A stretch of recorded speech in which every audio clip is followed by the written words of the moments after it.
Well, a surprising result in a statewide Texas primary. Republican voters nominated Nate Sheets for Agriculture Commissioner, defeating three-term incumbent Sid Miller. The race gained extra attention when Greg Abbott threw his support behind Sheets instead of the incumbent. Now, Sheets heads into the general election against Democrat Clayton Tucker. And joining us now to talk about his primary victory and the road ahead to November is Republican nominee Nate Sheets. And Nate, congratulations on your victory this week. Thank you, Dylan. It's great to be here with you today. Well, thank you for joining us. I want to get into this because you beat a three-term incumbent. What do you believe was the biggest reason Republican voters decided it was time for a change in the ag department? You know, I think Republican voters saw that there was a unity of even different sides of the political spectrum, because we had the grassroots from True Texas Project to Grassroots We the People to the conservative parties in Montgomery County and the Kingwood Tea Party, to the other end of the spectrum where we had Greg Abbott and Don Buckingham, Commissioner of Land, and as well as other senators. But then we also had the Maha Institute and Maha Make Texans Healthy Again, as well as the Farm Bureau and Southwest Texas Cattle Raisers and Cattle Feeders. So, when voters saw the alignment of people that historically are on opposite sides of the table, they realized, man, everybody's in agreement that we just can't afford another 4 years under our current leadership. Well, you've suggested that you'd bring major changes to the ag department if elected.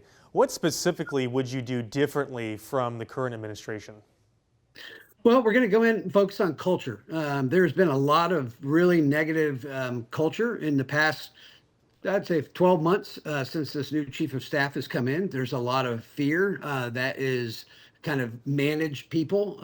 And so, I'm a big culture guy. When I had my company, Nature Nates, we had the be attitudes that we wanted to inspire people to character traits like be loving, kind, patient, goodness, our character traits that form the type of organization. So we want to go in and get rid of the criminality and then also just reform the culture around the people with farmers and ranchers at the center of it with a culture of excellence.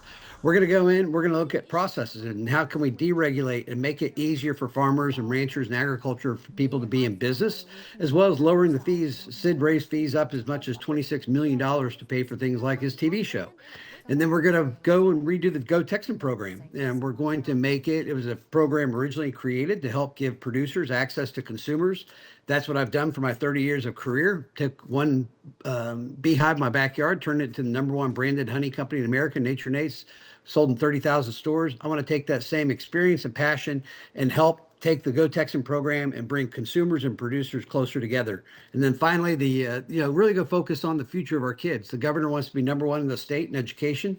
We're 44th in nutritional value in our school lunch program, so we're never going to be able to be first in the nation in education when we feed our kids such a poor nutritional lunch. And so our goal is to be in the top 10 within the end of our first term. So there's a lot of things to do. I mean, we still have like New World screwworm. We have water issues. We've got property rights issues. We have a lot of things that we've got to get in there and tackle and fix. You've passed the first hurdle. You beat the incumbent. Now you'll face Democrat Clayton Tucker in November.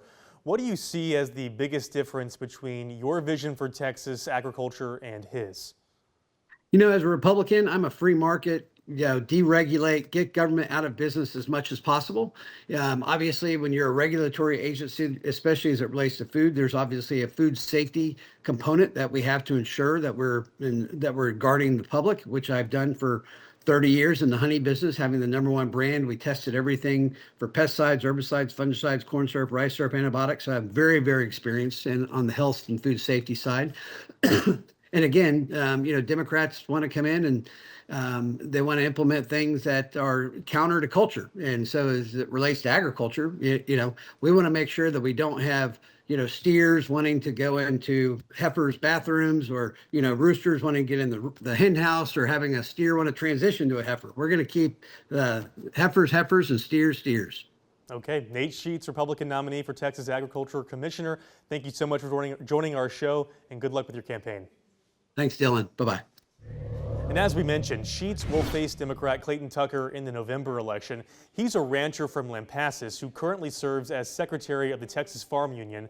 We spoke one-on-one with Tucker earlier this year. You can see the full interview right now on our website. Just look for the link in this week's State of Texas story. A decades-old program meant to help disadvantaged businesses overhauled in December. Now business owners are pushing back, and courts could decide whether the change stands. A deadly mass shooting in Austin sparks a new political fight. Texas House Republicans call on Congress to freeze immigration programs, their demands, and the potential impact.